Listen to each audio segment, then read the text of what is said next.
nervioso se divide en dos estructuras, ¿verdad? Tiene dos componentes.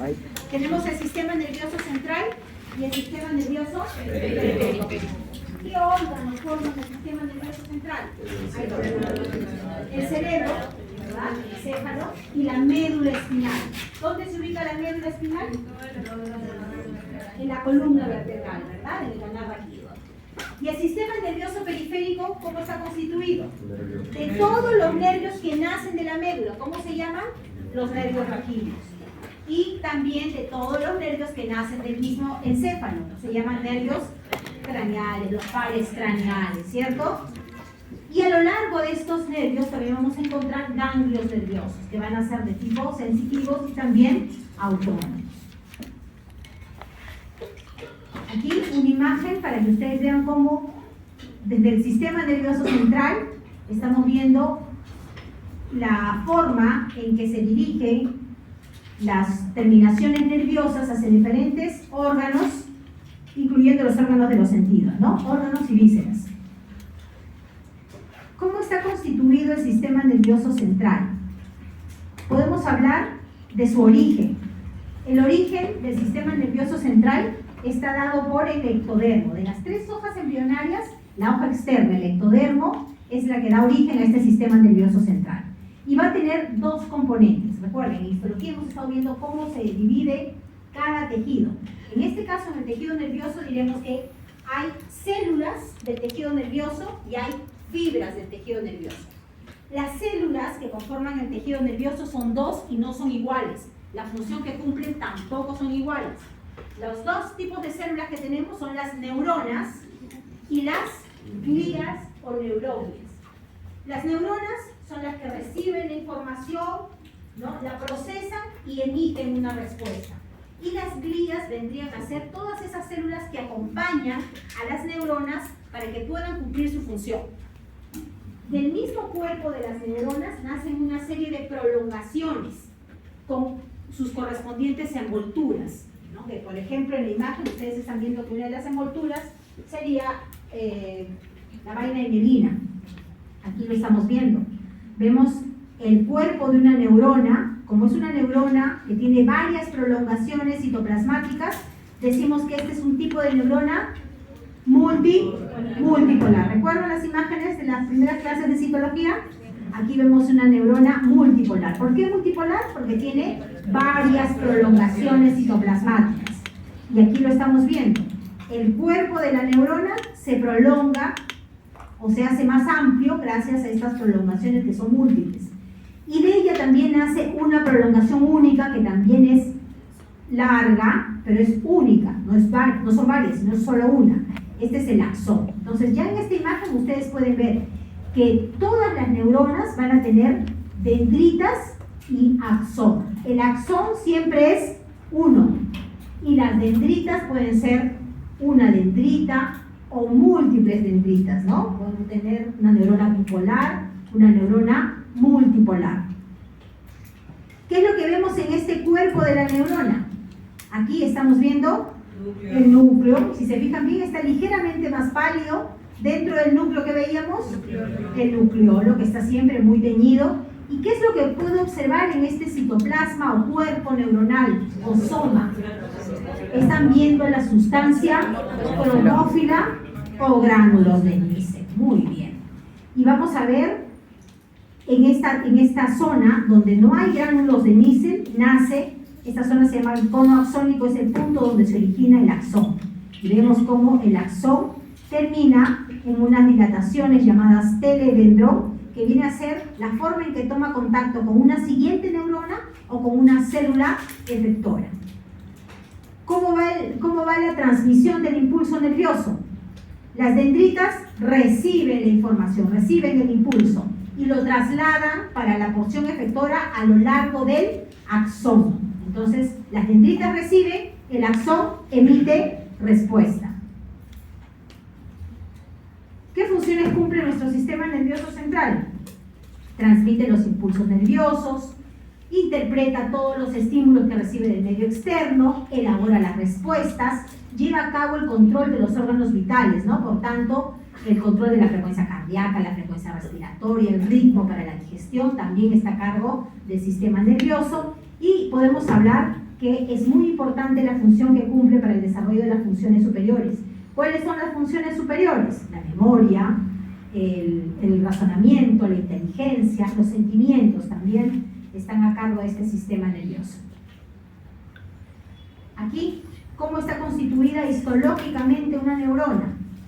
La función que cumple la neurona ya lo hemos dicho. ¿Qué es lo que hace la neurona?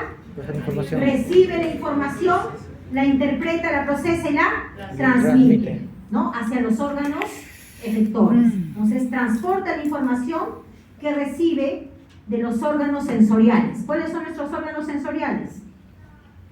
Ojos, oídos, sentido del gusto, el tacto, ¿cierto? Todos nuestros órganos sensoriales están llevando la información ¿a quién? A nuestro sistema nervioso, que recibe esa información y una vez captada, elabora una respuesta para esos estímulos que ha recibido. Por ejemplo, si tengo la mano cerca al fuego, ¿qué estímulo le voy a estar enviando a mi terminación nerviosa? Calor, ¿no? Y esto va a provocar una reacción. Si me estoy quemando el dedo, ¿qué es lo que va a hacer? Como estímulo reflejo voy a retirar la mano. Y eso es justamente una acción o efecto que se produce en respuesta a ese estímulo que hemos recibido de los órganos de los sentidos. También lleva las órdenes que permiten que los distintos órganos de un animal funcionen perfectamente. Aquí estamos hablando de este sistema nervioso autónomo que lleva a su cargo el control del ritmo respiratorio, de la frecuencia cardíaca, del peristaltismo intestinal. ¿Se acuerdan cuál era el peristaltismo intestinal? ¿Cuáles son? Estos movimientos rítmicos que hace el intestino, ¿no? A manera de pulsos para provocar la progresión de los alimentos. Aquí estamos viendo una zona de tejido nervioso y esta célula que ven ustedes que tiene como 4 extremos, ¿verdad? 4 prolongaciones citoplasmáticas, una célula grande. Esta sería una neurona, ¿de qué tipo? Multipolar. Y si alguno se pregunta, ¿y dónde están las glías? Si se fijan, están viendo unos pequeños núcleos alrededor de la célula, redondos, unos alargados, unos más pequeños, miren. Cada una de ellas serían glías. ¿Las glías dan respuesta a los estímulos nerviosos? No. ¿Llevan a cabo las funciones superiores? No. ¿Qué es lo que hacen las glías? Acompañan, ¿verdad?, a las neuronas. Les van a dar, las van a nutrir, van a provocar todos los desechos metabólicos también van a ser digeridos por esas glías, van a ser células de defensa para la neurona. Entonces, nuestras neuronas cumplen su función gracias a que existen esas células que las acompañan y se llaman glías, ¿ya? Pero no cumplen la misma función. Si alguno me dice, ¿no es lo mismo decir neurona que glía? No, no es lo mismo. Neurona es la que recibe y efectúa la respuesta. La glía es la que acompaña a la neurona para que ella pueda cumplir su función a cabalidad. ¿Está bien? Aquí están viendo las partes que tiene una neurona. La neurona tiene un cuerpo neuronal. Este cuerpo neuronal, que es el que ven ustedes aquí de color algo amarillo o marrón, este cuerpo neuronal se llama soma neuronal o pericardio, ¿ya? Cuerpo neuronal, soma o pericardio, que son sinónimos. Entonces, cuando ustedes revisen en los textos, pueden encontrar cualquiera de esos términos y son sinónimos. Soma, cuerpo, pericardio. Se dice que el soma, cuerpo neuronal o pericardio, es la parte de la neurona que crece, ¿no? Y es ahí donde están incluidas las organelas. Una de las organelas que hemos revisado y que está ubicada en el soma, ¿cuál es? La sustancia cromófila. De ese soma también nacen unas prolongaciones celulares, prolongaciones citoplasmáticas llamadas dendritas, que hemos dicho que pueden ser una o pueden ser varias. Y el axón, que nace también de uno de los extremos de la neurona, a diferencia de las dendritas, que pueden ser múltiples, el axón siempre será único. ¿Está bien? El axón siempre es único. Una terminación del axón, justamente para que tome contacto con las células efectoras, esa dilatación se llama teledendrón. y es a través de ese teledendrón donde ocurren las uniones con las siguientes neuronas o con la célula efectora. Por ejemplo, cuando veíamos la semana pasada, veíamos una imagen de la transmisión del impulso nervioso a lo largo de una fibra muscular esquelética, ¿recuerdan? Esa unión de ese axón está tomando contacto con una fibra nerviosa, fibra muscular, que sería la célula efectora, ¿cierto? Para provocar el movimiento. También puede ocurrir no solo con una célula efectora muscular, sino también con otras neuronas. ¿Qué es el pericardio? Ya lo hemos dicho. Es la zona trófica, es la zona que crece en la célula. ¿Qué contiene el soma o pericardio? El núcleo. Y dentro del núcleo, el nucleolo. Y de este soma nacen prolongaciones citoplasmáticas. Unas serán dendritas, otras será axón. Las dendritas nacen también del mismo soma como prolongaciones citoplasmáticas que pueden ser una o múltiples. Y lo que vamos a ver es que cuando son muy numerosas van a hacer que el área de extensión de la neurona se vea más amplia, ¿cierto? Se va a ver mucho más grande. Y a lo largo de las dendritas también vamos a encontrar unos lugares en donde ocurre la sinapsis. Esos puntos donde ocurre la sinapsis con otras neuronas se llaman yemas o espinas dendríticas. Son justamente los puntos de unión con las siguientes o con otras neuronas. Dentro de las dendritas también podemos encontrar organelas. Vamos a encontrar, además de las organelas como las mitocondrias, vamos a encontrar citoesqueleto. ¿Qué tipo de citoesqueleto? Dos: microtúbulos y los filamentos intermedios, neurofilamentos y microtúbulos, además de mitocondrias. Y a lo largo de las dendritas, ¿qué es lo que hace? La neurona recibe el impulso, como decíamos al inicio, ¿no? Las dendritas reciben el impulso, el axón emite la respuesta. Entonces, si tuviéramos que hacer un trazo de cómo va la información, diríamos, la dendrita recibe una información en sentido aferente, porque lo recibe, o en dirección centrípeta. Y en sentido contrario estaría el axón. ¿Cómo lleva la información? En sentido eferente, lo saca. Dendrita aferente lo recibe, axón eferente emitiendo una respuesta. Aquí el axón.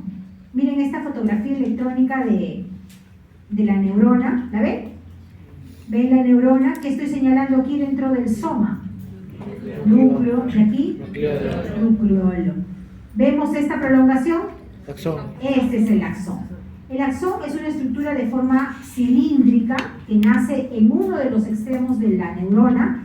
El punto donde nace el axón se llama cono axónico.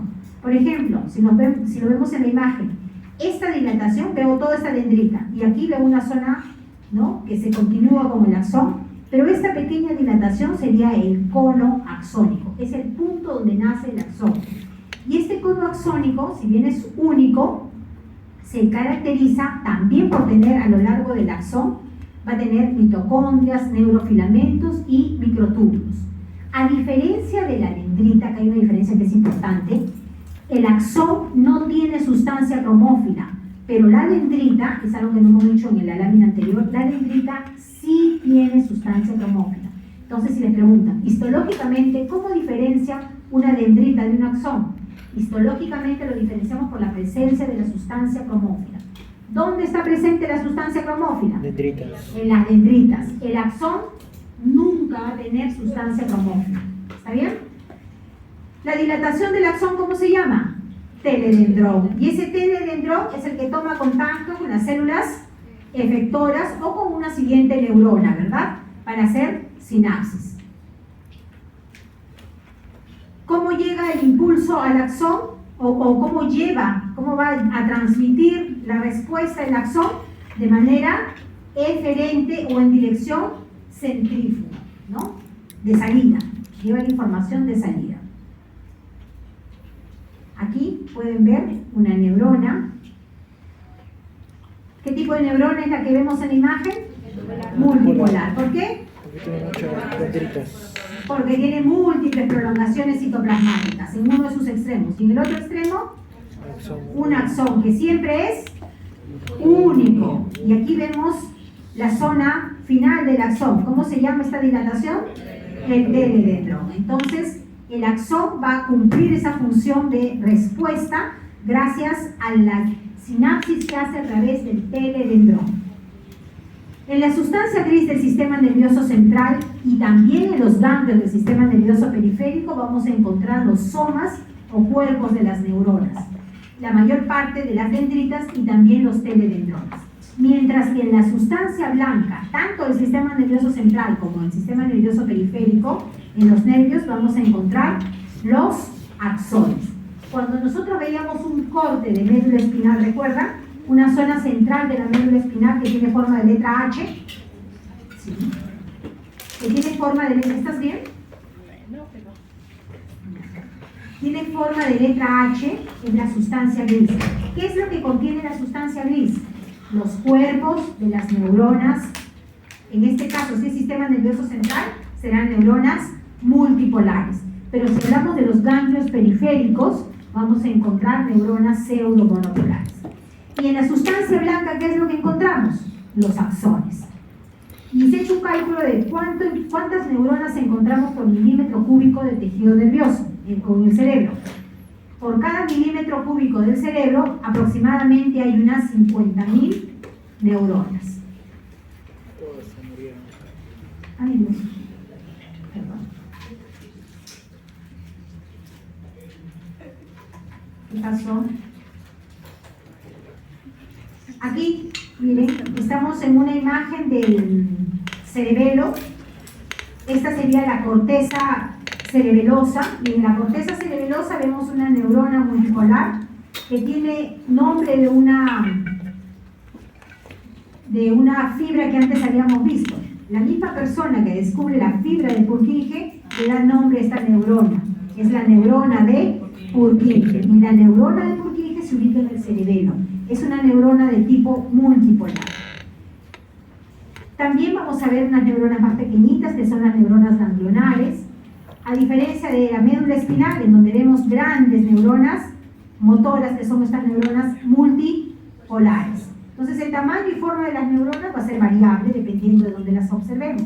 Si vemos la capa granulosa del cerebelo, vamos a ver que son pequeñas neuronas de 4 micras. Mientras que las neuronas motoras de la médula espinal son las más grandes y alcanzan unas 140 micras. ¿Qué es el axolema? Para que ocurra esa transmisión del impulso nervioso hay una membrana que recubre el axón. Es la membrana, el axolema vendría a ser esa membrana que envuelve el axón y justamente se reconoce que es muy importante para poder iniciar y transmitir el impulso nervioso.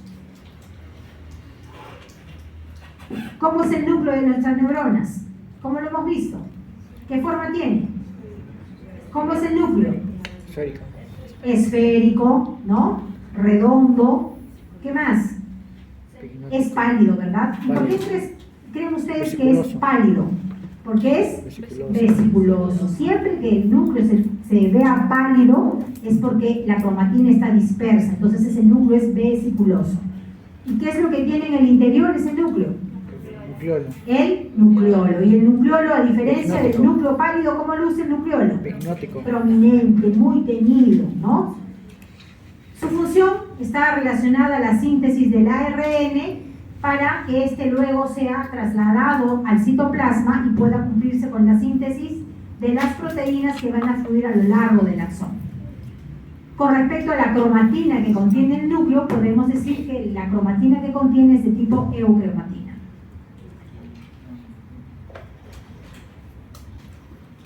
El citoplasma de las neuronas es el pericardio, pero también el interior del axón, el citoplasma del axón se llama axoplasma, así como el interior de las dendritas o el citoplasma de las dendritas se conocen como dendroplasma. ¿Ya? Tomen nota, por favor, de los nombres. ¿Ah? ¿Qué es el dendroplasma y qué es el axoplasma? Por si acaso les preguntara. ¿Qué es el axoplasma? Es el citoplasma del axón. ¿Y qué es el dendroplasma? El citoplasma de las dendritas. ¿Y cuál es la diferencia entre el axoplasma y el dendroplasma? Uno es El dendroplasma presenta sustancia cromófila. Muy bien, está atento acá el muchacho. También vamos a encontrar citoesqueleto que le va a dar la forma, ¿no? La estabilidad a estas estructuras, a estas prolongaciones citoplasmáticas. En el interior encontraremos neurofibrillas, neurofilamentos y microtúbulos. Estas neurofibrillas, neurofilamentos y microtúbulos no son otra cosa más que el citoesqueleto. Y su función está relacionada con el transporte de todos los metabolitos desde el centro de la célula, desde la zona perinuclear, hacia otras zonas periféricas de la neurona. Y el ergastoplasma también es una forma de denominar al citoplasma de la neurona, ¿ya? El ergastoplasma. Y en este ergastoplasma vamos a encontrar adicionalmente la presencia de abundantes polirribosomas. Los ribosomas se van a adosar como en forma de helicoidal, formando grandes grupos, y es lo que nosotros observamos como la sustancia cromófila o gránulos de Nissen. Es lo que vemos en este citoplasma. No es la única organela que encontramos, también podemos encontrar aparato de Golgi, vamos a encontrar mitocondrias y vamos a encontrar lisosomas. Entonces, si le preguntaran qué tipo de organelas se encuentran en el citoplasma de las neuronas, pueden mencionar 4. Acuérdense que siempre les enumeramos, ¿no? Sustancia cromófila. ¿Qué es la sustancia cromófila? Polirribosomas adosados a un retículo endoplasmático rugoso, ¿no? Sustancia cromófila, ¿qué más? Aparato de Golgi, mitocondrias y lisosomas. En la sustancia cromófila, ¿cuál es la función de la sustancia cromófila? Síntesis de proteínas, porque si hablamos de retículo endoplasmático rugoso y si hablamos de ribosomas, su función, sintetizar proteínas. El aparato de Golgi también va a estar ubicado alrededor del núcleo y su función va a ser formar vesículas membranosas. Justamente va a ayudar a formar esas vesículas que van a encapsular a los neurotransmisores. ¿Recuerdan? Para que ocurra la transmisión del impulso nervioso requerimos de neurotransmisores. Las mitocondrias también van a ser muy importantes y van a ser abundantes, sobre todo en todo el soma neuronal. Las lisosomas son cuerpos residuales que van a llevar un pigmento que es la lipofucsina y justamente se va acumulando como efecto del metabolismo de la neurona, del metabolismo en el cuerpo o soma neuronal. Aquí estamos viendo una fotografía en donde podemos ver neuronas multipolares y aquí serían neuronas pseudomonopolares. Ahora vamos a ver los diferentes tipos de neuronas de acuerdo a su forma. Esta es una imagen de médula espinal, sustancia gris. ¿Y qué es lo que estamos viendo en la sustancia gris? ¿Qué células estoy señalando? Miren, neuronas multipolares. Miren, ahí están las prolongaciones citoplasmáticas. Puedo ver núcleo pálido, núcleo prominente. Y aquí miren qué bonito se ve. La sustancia cromófila. Todo lo que veo es la misma sustancia gris. Y estos pequeños núcleos, algunos redondos, algunos alargados,